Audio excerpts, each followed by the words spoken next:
Muling ipinagpaliban sa Sandigan Bayan ang pagdinig sa kasong plunder ni Senator Jinggoy Estrada. Ito ay matapos magsumite ng sangkaterbang dokumento ng kampo ni Estrada para igit na may karapatan siyang magpiyansa. Narito ang ulat ni Sweden Venado.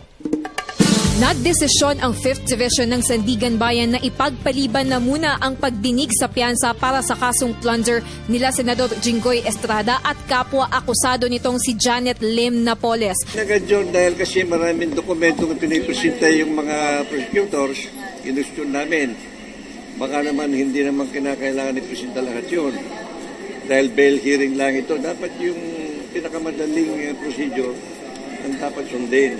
Ito ay matapos Mite ng 9,000 dokumento ang prosekusyon at magharap ng isang testigo ang Field Investigation Officer 1 na si Attorney Vic Escalante mula sa Office of the Ombudsman kung saan ipinatukoy sa kanya ang mga dokumento. Imagine mo, nagpakita sila ng isang dokumento, 5 minuto ang binilang ko 5 minuto bago matapos yung isa. Kung ganyan karami yan, ilang buwan yun matatapos yung petition for bail. So ang tagal-tagal nun. So nadidefeat yung purpose ng proceeding, summary proceeding kasi yan. So ang ginawa namin, mamarkahan na lahat, titingnan namin kung kailangan o hindi sa petition para sa susunod na hearing, yung ganyang karaming dokumento, tsaka iba pa nilang dokumento,